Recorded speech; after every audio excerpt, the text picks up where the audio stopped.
Breaking news right now of a deadly ICE-involved shooting out of Minneapolis. The Minneapolis police chief says a woman was killed after being shot in the head by an ICE agent.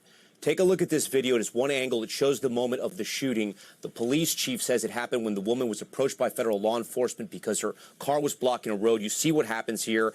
They say she was not a target of law enforcement. The woman then tries to drive away, but it appears there was an agent directly in front of her. From the video, it looks like at least 2 shots were fired by that agent.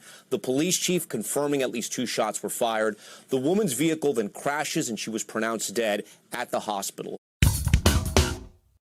As has been reported, we have a shooting in Minneapolis by an ICE officer of a woman who was actually impeding ICE activity and actually set out to protest against what they were doing there in that city. And of course, many people on the left are saying this shooting was completely unjustified, but we have some new camera angles that we want to take a look at really quick.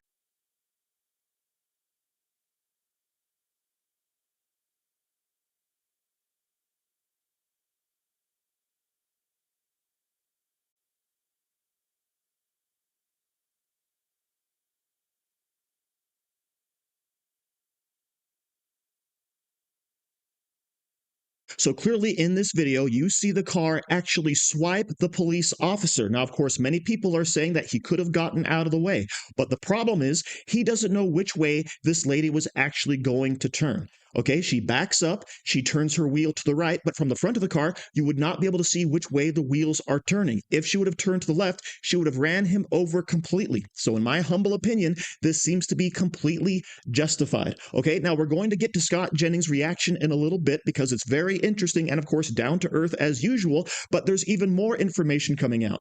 Because what's also been revealed is that one of the women at the protest, the one seen in the original video clip, is actually the wife of the woman who was shot by the ICE officer, right? So this was a planned event, and we seem to have eyewitness accounts on the ground saying, yes, this person was in fact trying to stop ICE, was in fact part of a convoy trying to stop ICE from doing their job.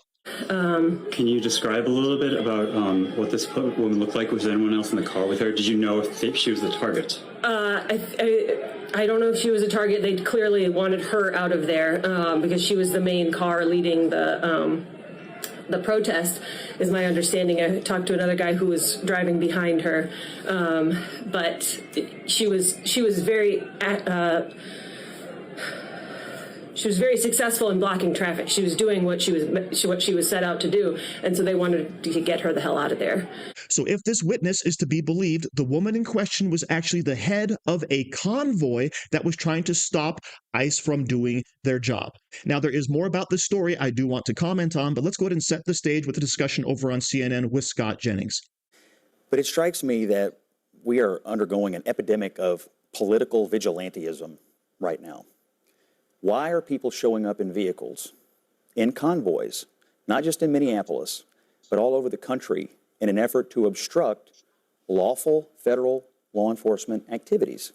This is not an isolated incident. We have had hundreds of car rammings against ICE agents all over the country. According to DHS, this lady in this car today, along with other vehicles, had been tracking ICE agents around. Why are people believing that they can drive their car into a federal law enforcement situation and that is an appropriate thing to do? I understand they don't like the fact that these agents are enforcing existing immigration law. You talk to the politicians. You don't drive your car into the middle of a building or a law enforcement situation that's being occupied by the people who are simply there to enforce the law. If I don't like how much the IRS is charging me in taxes, I don't drive my car into the Treasury Department and try to run somebody over. I call my congressman.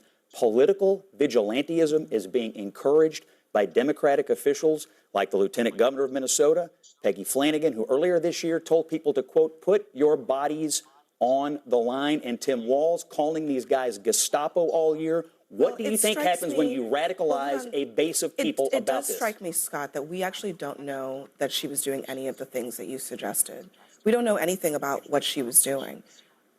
I mean, do you know as a fact? DHS has said out loud today that she had been tracking around ICE agents all day long. That is part of the report. She's following ICE agents. I think that I've read everything there is to read about this woman so far, and we have very little information about what exactly she was doing. She lives in that neighborhood, it seems, but we don't know that she was a part of a convoy. We don't know that she was trying to do anything particularly with ICE agents. We know her wife was outside of the vehicle recording, but again, we were talking about jumping to conclusions. You think they may have just accidentally wandered in there? No, she lives there. That's so your position is that she lives in that neighborhood. You say the federal government is lying about them following ICE agents around? All I'm saying is that we don't know. That's the point of an investigation. And that's the point, exactly. And I have no problem with an investigation. When did it become illegal to follow ICE agents around? It's illegal to engage in obstruction of federal law enforcement. Is it not? Is it a felony? But they're not impeding. It is a felony. She was filming. So that, of course, is the main point that Scott Jennings is making. Why in the world do we have people right now who think it's okay to come out and interfere with federal police operations? All right? You can go ahead and interfere with ICE. You can stop people from getting arrested. You can go out and protest and light things on fire. Why in the world do they think it's okay? And that, of course, is because the leadership of the leftist Democrats at this point in time says it's okay. Get out there and get in people's faces, right? No justice, no peace. If you see anyone in the Trump administration, say they're not welcome here. And of course, stop all of this illegal activity in heavy air quotes, because yes, you have people like Tim Walz. You have all the prominent Democrats calling ICE Gestapo, calling Donald Trump a fascist, warning about the takeover of America and the ruining of our democracy, okay? So all of this stuff is now coming to a head, and you have crazy people coming out and thinking it's okay to actually stalk and block ICE. Now, of course, in the back of my mind during all of this, I said, oh my goodness, this is going to be really bad for ICE officers moving forward because they're going to be attacked. But guess what? They're already being attacked. We had National Guardsmen killed by these crazy radical leftists and, of course, illegal immigrants. All right, this stuff is already happening. The flames have been fanned by the crazy radical leftists. Okay, that's what we're seeing. But of course, you have people like Abby Phillips over there saying, you know, we really don't have this information. She lived in that area. All right, but everything I just showed you was actually readily available at the time of CNN's reporting. So yes, Abby Phillips' sources apparently are not worth that much. And of course, you have this Leah over here, Leigh McGowan, and she says, when has it become illegal to actually follow ICE around? Yeah, the reason they're following ICE around is because they're trying to dox them and they're trying to impede them from doing their duties, both of which are illegal, as Scott Jennings points out right there at the very end. As a matter of fact, it is a felony. So the Democrats, the radical leftists, they are working hand in hand to delegitimize normal law enforcement. All right, this is not persecution. This is officers performing their constitutional duty, enforcing our immigration laws. There is nothing wrong with that. But of course, in the weird, twisted minds of the leftists, this is some type of dictatorial takeover. And in my mind, I view this whole situation as being completely avoidable, but not because the ICE agent didn't have to shoot her, but because the lady didn't have to be brainwashed by the rabid leftists. So thank you very much for watching. Don't forget to like, share, comment, subscribe, and stay safe out there, people, because they're coming after you.